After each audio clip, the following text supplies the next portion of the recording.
민사소송이 나와 있죠. 방금 전 문제는 형법과 관련된 헌법재판 관련된 그런 문제였습니다. 자, 이 문제는 민사소송에 관련된 문제예요. 자, 그래서 어려운 단어들이 나와 있어요. 자, 1문단에 진술보조인 제도가 나와 있고, 또 2문단 보시면 될 수 있는 사람, 또 이 3문단에 보면은 이 진술보조인이 어떻게 진행되는 것인가 좀 자세한 내용들이 나와 있습니다. 자, 그 다음 상황을 보시면, 자, 갑은 을을 피고로 하여 A주택의 인도를 구하는 민사소송을 제기했죠. 자, 그런데 을이 교통사고를 당하여 현재 소송관계를 분명하게 하기 위하여 필요한 진술을 하기 어려운 상태에 있습니다. 자, 이럴 때 바로 방금 살펴본 이 진술보조인 제도가 활용이 되는 것이죠.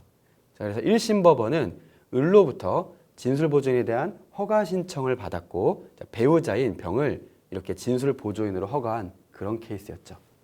1심 변론기일에 이 두 부부가 함께 출석했다. 이렇게 나와 있는 그런 상황입니다. 그러니까 어려운 상황은 아닐 수가 있어요. 자, 그런데 우리는 무엇을 봐야 되는 걸까? 자, 이런 겁니다. 요령을 알려드리면, 자, 상황이 있고, 자, 글이 있고, 선지가 있죠. 요 세 개가 잘 유기적으로 가야 돼요. 자, 그런데 선지를 잘 보시면 어떤 요령을 우리가 발휘할 수 있냐면, 자, 1번 뭐뭐 하기 위해 할 수 있다. 2번 뭐뭐 한 것이므로 할 수 없다. 3번 이렇다. 자, 4번과 5번을 보시면, 자, 뭐가 있죠? 경우가 있죠, 경우. 자, 4번에, 자, 1심 법원이 을에게 패소 판결을 선고한 경우. 자, 5번 2심이 진행되는 경우. 이래서 이 경우라는 말들이 나와 있어요. 이 상황형에서 좀 손쉽게 문제를 풀 수 있는 요령 하나가 뭐냐면, 자, 글 또는 규정, 상황, 선지.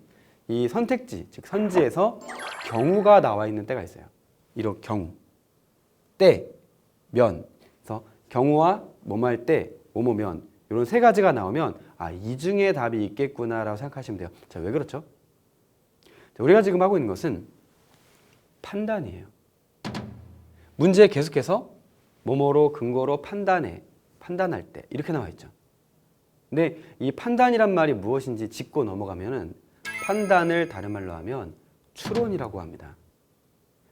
많은 분들이 추론에 대해서 잘 모르시는 경우가 있습니다.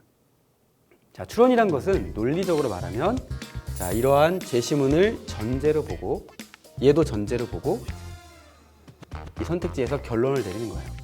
전제 1, 전제 2, 이 전제 1, 2를 통한 결론. 전제 두 개로부터 결론을 도출해내는 것. 이것이 바로 추론입니다. 자, 그런데 사실은 전제가 하나 더 있다는 거예요. 자, 전제 1, 전제 2, 전제 3. 선택지에 나와 있는 이 모모한 경우까지가 이 퍼즐의 마지막 조각이 돼요. 그거까지 다 합쳐져야 결론이 깔끔하게 떨어지는 것이 보통 이 상황형의 출제 방식이다. 이렇게 이해하시면, 제가 왜 경우가 나오거나 때, 면이 나오면 답이 되는 확률이 높습니다 라고 말씀드린지에 대해서 좀 더 논리적으로 수긍하시게 될 수 있고, 계속해서 그런 문제들을 살펴보게 된다는 얘기죠. 자, 그러면, 자, 우리는 어디랑 연결하면 되는 거냐라는 얘기를 보시면 되는데, 이런 거죠. 자, 첫 번째, 일단 진술보조인에 표시해 보시고, 그쵸? 진술보조인, 이거죠. 자, 그 다음 배우자죠. 이 문단에 배우자가 사용이 된 거예요. 결국 이게 다 사용이 되는 겁니다. 자, 근데 마지막 문장을 보시면요. 자, 따라서 진술보조인은 당사자를 대신해서 출석하여 진술할 수 없고, 네, 당사자를 대신하는 건 아니에요. 그냥 도와주고 보조해 주는 것 뿐인 거예요. 상소의 제기와 같이 당사자만이 할 수 있는 행위도 할 수 없다. 자, 상소의 제기는 당사자만이 할 수 있는 거예요. 자, 되셨습니까? 자, 많은 문장들이 있지만 이 마지막 문장에서 만, 바로 위에는 뿐, 법원만, 만, 뿐, 만 이런 것들이 중요하다는 거죠. 자, 숙지가 되셨죠? 자, 뭐뭐만 상소의 제기 하는 예를 들었고, 이것이 당사자만이 할 수 있는 행위인데 이런 거는 진술보조인은 할 수가 없다. 자, 그럼 선택지를 보세요. 제가 4번과 5번이 중요할 거다, 답일 거다 말씀을 드렸는데 4번에 뭐가 보입니까? 상소 제기죠. 자, 1심 법원이 이 피고인 을에게 패소 판결을 선고한 경우죠. 근데 지금 이 상황에 보니까 병이 진술보조인으로 나온 거란 말이에요. 그런데 이 판결에 대해 진술보조인 배우자인 병은 상소를 제기할 수 있다 없다? 없다.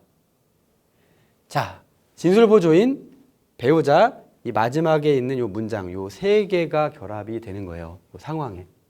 그리고 이렇게 1심 법원이 이렇게 패소 판결을 선고한 경우 딱 요때 연결을 하고 자, 상소 제기할 수 없다라는 4번이 맞구나라는 것을 확인할 수가 있다는 거죠. 자, 이것이 이 문제의 출제 구성 원리예요. 우리는 이걸 잘 모르게 되면 꼼꼼하게 다 읽어야 되겠죠. 아, 이거 무슨 말일까? 그래, 이런 말이군. 그래, 그래, 읽는 순간 이미 상당한 시간이 지납니다. 또 상황 읽고 하나하나 읽다 보면 막 머리가 혼동스럽죠. 자, 그렇기 때문에 처음부터 상황을 보고 이 상황에 필요한 내용은 뭘까? 1문단은 제가 뭐라 그랬죠? 앞선 문제에서 이것은 좀 밑거름 또는 밑밥이 된다는 거예요. 정답이랑 직결되는 건 아니라는 거예요. 그래서 가볍게 보고 요 중에서 뭐가 중요할까를 포섭시켜서 문제를 푸는 것. 이것이 상황형 문제풀이의 요령이라 볼 수 있습니다.